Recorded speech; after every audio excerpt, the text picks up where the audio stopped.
नमस्कार है आप सभी को और आप सभी का बहुत बहुत स्वागत है क्लास 10th की हिंदी की ऑनलाइन क्लास पे।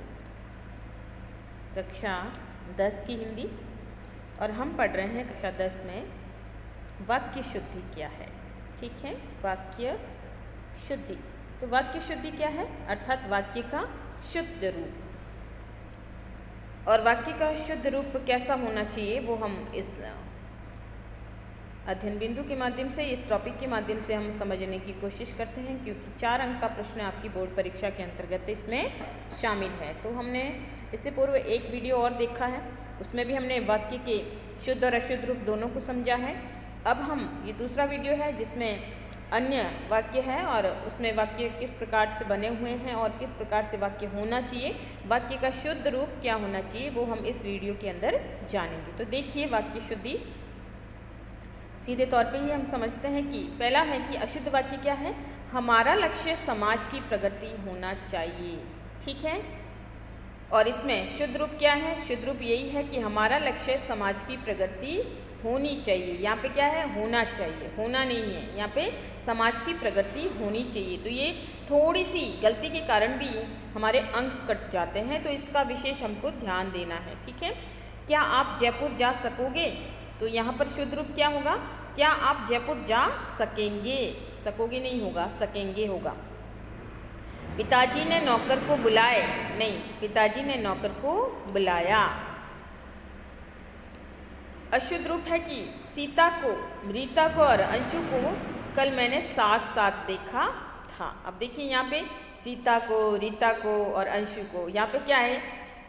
कॉमा लगा के तीनों को अलग अलग को कर दिया। लेकिन यहाँ पे शुद्ध रूप क्या होगा कि मैंने सीता, रीता और अंशु को कल एक साथ देखा था। तो ये शुद्ध रूप है। यहाँ पे क्या हो गया? ये अशुद्ध वाक्य बन गया। तुम, ये अशुद्ध रूप है कि तुम मेरे मित्र के भाई हो और मैं आपको भली भांति जानता हूँ। तो इसका शुद्ध रूप क्या होगा कि तुम मेरे मित्र के भाई हो और मैं तुम्हें भली भांति जानता हूँ। मैं आपको भली भांति नहीं, तुम कह दिया यहाँ पे, तो तुम मेरे मित्र के भाई हो अर्थात छोटा है, और मैं तुम्हें भली भांति जानता हूँ, यानी कि यहाँ पे आपको नहीं आएगा, तुम ही आएगा। फिर आगे है कि अशुद्ध रूप है कि स्वामी दयानंद का देश आभारी रहेगा। ठीक है, सीधे तौर पे वाक्य गलत दिख रहा है, तो देश स्वामी दयानंद का आभारी रहेगा, ये शुद्ध रूप होगा। केवल यहाँ 2 विद्यालय हैं, यहाँ केवल 2 विद्यालय हैं। तो समझ में आ रहा होगा, मुझे लग रहा है कि आपको समझ में आ रहा होगा, क्योंकि सीधे और सरल वाक्य है जिसमें हमें वाक्य शुद्ध कैसे है, वाक्य का सही रूप कैसे है, वो देख सकते हैं, बना सकते हैं। कॉपियाँ किसकी है? बल्कि हमारा प्रश्न है, प्रश्नवाचक है, तो क्या है? ये कॉपियाँ किसकी है? प्रस्तुत पंक्तियाँ भाभी से ली है। प्रस्तुत पंक्तियाँ भाभी से ली गई है, यानी पुस्तक हो सकती है भाभी। ठीक है, और भाभी से ली गई यानी तो भाभी से जैसे किसी वस्तु से ले लीजिए, नहीं तो यहाँ पे क्या हो गया? प्रस्तुत पंक्तियाँ भाभी से ली गई है। पुलिस ने लुटेरों का पीछा किया। पुलिस ने लुटेरों का पीछा किया, अशुद्ध वाक्य। और शुद्ध रूप में क्या देखेंगे? पुलिस द्वारा लुटेरों का पीछा किया गया, अथवा दूसरा वाक्य होगा कि पुलिस ने लुटेरों का पीछा किया। अध्यापक ने हमसे पाठ पढ़ाया, और इसका शुद्ध रूप होगा कि अध्यापक ने हमसे पाठ पढ़वाया। अध्यापक ने क्या किया? आदेश दिया और हमने आज्ञा पालन किया, तो क्या हो गया? पढ़वाया। हरि ने स्कूल गया और पढ़ा। हरि स्कूल गया और पढ़ा। मुझे केवल 100 रुपये मात्र मिले। तो यहाँ पे दोनों आ गई है, मात्र और केवल। तो क्या हो गया? मुझे केवल 100 रुपये मिले, अथवा मुझे 100 रुपये मात्र मिले। अब अशुद्ध रूप देखिए कि उसने सप्रमाण सहित अपनी बात प्रस्तुत की। अब उसने प्रमाण सहित अपनी बात है वो प्रस्तुत की, सही वाक्य ये होगा। अशुद्ध रूप का वाक्य देखिए कि हम सब यहाँ सकुशलता पूर्वक है। तो ये वाक्य गलत हो गया, हम सब यहाँ सकुशल है, सकुशलता पूर्वक नहीं आएगा, सकुशल है, अथवा हम सब यहाँ पर कुशलता पूर्वक है। वह आए तो मैं जाता, यानी वह आए तो मैं जाऊं। मुझे काट कर सेब खिलाओ। देखिए, वाक्य गलत आ गया। मुझे काट कर, पदबंध की गलती है कि मुझे काट कर सेब खिलाओ कि मुझे सेब काट कर खिलाओ। ठीक है, तो ये सही वाक्य होगा। अब यहाँ पे देखिए विभक्ति के आधार पे है अशुद्ध वाक्य कि राकेश कुत्ते को पीटा। तो विभक्ति यानी विभक्ति क्या होता है? दोनों के मध्य का चिन्ह, का, को, ने, यद्यपि, तथापि, अथवा। ठीक है, और ये सब क्या है? विभक्ति चिन्ह माने जाते हैं। विभक्ति यानी एक वाक्य को जोड़ने के लिए काम में लिए जाने वाले शब्द। तो यहाँ पर राकेश कुत्ते को पीटा, लेकिन ये अशुद्ध वाक्य है और इसमें क्या होगा? ने। राकेश ने कुत्ते को पीटा, तब जाके ये वाक्य है वो शुद्ध रूप लेगा। मैंने यह काम नहीं करना है, तो यहाँ पर वाक्य का शुद्ध रूप क्या है कि मुझे यहाँ काम नहीं करना। मेरे को पता नहीं है, मुझे पता नहीं है। वाक्य का शुद्ध रूप हम हमारे घर जा रहे हैं, हम अपने घर जा रहे हैं। ठीक है, मैं मेरा काम जानता हूँ, मैं अपना काम जानता हूँ। लड़कों से जाने के लिए कहो, लड़कों से जाने को कहो। ठीक है, लड़कों से जाने को कहो। वे मुझ में विश्वास करते हैं, वे मुझ पर विश्वास करते हैं। तो हम साधारण तौर पर वाक्य को समझ सकते हैं और समझने के आधार पर शुद्ध वाक्य को चुन सकते हैं। शुद्ध वाक्य को हम स्वयं भी बना सकते हैं। ठीक है, आगे वाक्य है कि देखिए यहाँ पे भी अशुद्ध रूप है बहुत सारे, कि उसके पास 50 ग्राम सोने हैं। सोने यानी गोल्ड। ठीक है, तो क्या होगा? उसके पास 50 ग्राम सोना है। ठीक है, फिर है अपना हस्ताक्षर कर दो। हस्ताक्षर हमेशा बहुवचन वाला शब्द हो जाता है, तो अपने हस्ताक्षर नहीं होगा बल्कि अपने हस्ताक्षर कर दो।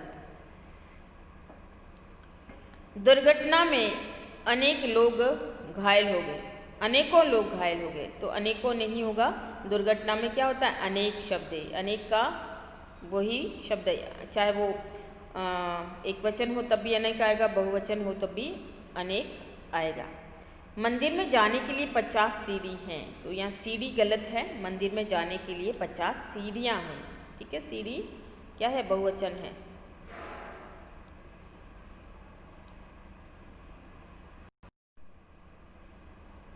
मेरी बात सुनते ही उसका आंसू निकल आया। आंसू निकल आए, मेरी बात सुनते ही उनके आंसू निकल आए। ठीक है, यहाँ पे ध्यान देना है। आंसू भी हमेशा बहुवचन में आएंगे। आंसू है, प्राण है, हस्ताक्षर है, यहाँ पर हमेशा बहुवचन वाला शब्द आएगा।